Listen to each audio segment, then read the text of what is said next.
अस्सलाम वालेकुम। अच्छा, अब एर्लैंजर और गैज़र क्लासिफिकेशन ऑफ नर्व जो है इसकी निमोनिक देखते हैं। तो इस क्लासिफिकेशन के अकॉर्डिंग हम नर्व फाइबर्स को 3 कैटेगरीज में डिवाइड करते हैं, ए, बी और सी। ठीक है। तो ए में फर्दर टाइप्स आ जाती हैं, ए अल्फ़ा, ए बीटा, ए गैमा और ए डेल्टा। ठीक है। और इनमें से हमने देखना होता है कि इनके फंक्शंस और वेलोसिटी, ये क्वेश्चन पेपर में आता है ना। तो जैसे आ जाएगा what is the function of a alpha, what is the function of a beta, या what is the velocity of जो भी। ठीक है। तो इस तरह से तो सबसे पहले तो मैं निमोनिक जुगाड़ की तरफ आते हैं, हाउ टू रिमेंबर फंक्शंस। तो ए अल्फ़ा, इसको आपने ऐसे याद रखना है जैसे अल्फ़ा मेल है। ठीक है। उसके पास बहुत ज़्यादा पावर है। ठीक। तो वो पावर है और वो बहुत, उसके पास बहुत सारी प्रॉपर्टी भी है। ठीक है। और इसके अलावा उसके पास बहुत सी मोटर पावर भी है, मतलब वो फिजिकली भी बहुत ज़्यादा स्ट्रॉन्ग है और फाइनेंशियली भी बहुत स्ट्रॉन्ग है। ठीक है। तो इससे आपने दो वर्ड याद रखने हैं कि जो ए अल्फ़ा है ना, इसका फंक्शन है प्रोप्रियोसेप्शन। ठीक है। प्रॉप विद प्रॉपर्टी आपने याद रखना है प्रोप्रियोसेप्शन। मैं आपको पहले ये टेबल दिखा देती हूँ। ठीक है। ये वो टेबल है जो आपने याद करना है। ठीक है। उसकी वेलोसिटी पता नहीं चाहिए, उनके फंक्शंस पता नहीं चाहिए। और ये तो अब हम इनकी निमोनिक की तरफ आते हैं कि ए अल्फ़ा नर्व फाइबर्स का जो है वो क्या फंक्शन होता है ना। तो अब देखें, ए अल्फ़ा जो है आपने उसे याद रख लेना है अल्फ़ा मेल से, कि एक अल्फ़ा मेल है। ठीक है। उसके पास बहुत सारी प्रॉपर्टी भी है और उसके पास वो फिजिकली भी बहुत स्ट्रॉन्ग है। तो इस तरह से इसका मतलब कि इसका फंक्शन है कि प्रोप्रियोसेप्शन और मोटर स्पिंडल जो है ये इन दोनों में आ जाएगा इसका रोल। ठीक है। विद वर्ड प्रोप्रियो आपने याद रख लेना है प्रोप्रियोसेप्शन। ठीक है। और मसल सोमैटिक मोटर, सॉरी। और ए बीटा, ए बीटा को आपने वर्ड याद रखना है बेटा से। ठीक है। ये एक ऐसा नोटी बेटा है। ठीक है। जिसे पेरेंट्स को ना बार बार डांटना पड़ता है, प्रेशराइज करना पड़ता है बेटे को। तो ये वो बेटा जिसे पेरेंट्स को बहुत ज़्यादा प्रेशराइज करना पड़ता है ताकि वो बिगड़े ना। और टच। ठीक है। तो ये दो चीज़ें फिर आपने इसे याद रख लेनी है कि नोटी बेटा है तो इसे टच और प्रेशर की ज़रूरत पड़ती है सीधा रहने के लिए।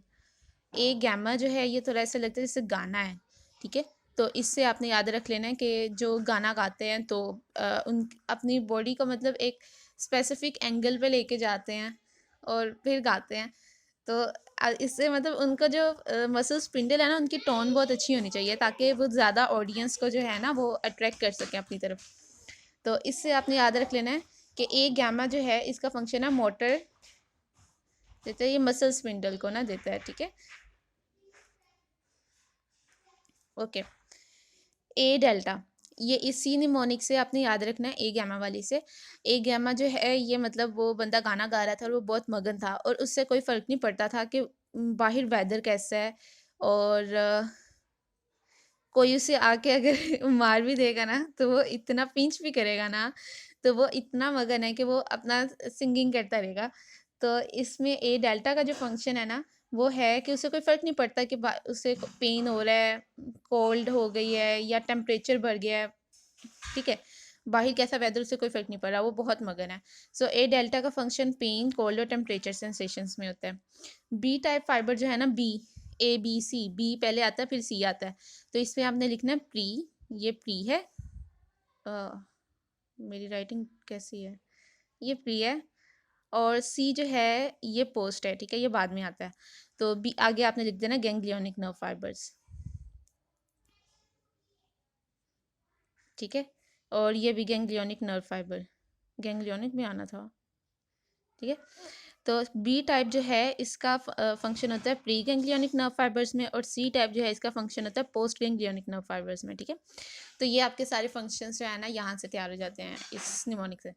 और सी टाइप का एक और फंक्शन होता है, जब हमें पेन होती है तो हम सी करते हैं ना, तो सी जो है इसका फंक्शन होता है पेन में। ठीक है। तो ये सारे हैं। अब आप इस पे वापस आ जाओ। ए अल्फ़ा जो है वो प्रोप्रियोसेप्शन करता है, सोमैटिक मोटर में वो एक अल्फ़ा मेल था।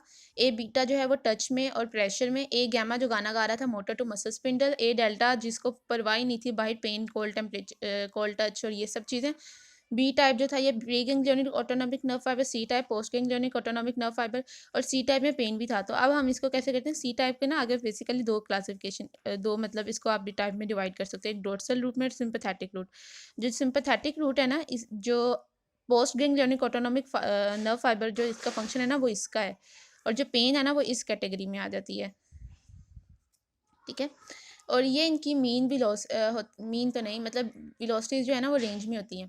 तो जो ए फाइबर्स है ना, इनकी वेलोसिटी जो है ना वो सबसे ज़्यादा होती है, फिर उसके बाद नीचे आते जाते इस तरह से वेलोसिटी डिक्रीज होती जाती है, ठीक है।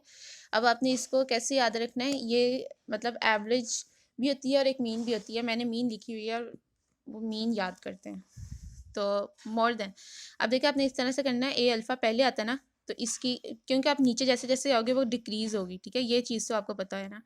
तो अब ए अल्फ़ा जो है इसकी है मोर देन 100, फिर आपने इसको हाफ कर देना है, ए बीटा की 50, ए गैमा और डेल्टा की फिर उससे हाफ 25, ठीक है। बीटा की 10 होती है और सी की 1 होती है, और यूनिट इनका मीटर पर सेकेंड है, ठीक है। एंड दैट्स ऑल, इतनी मतलब mnemonic for Erlanger and Geiser classification of nerve.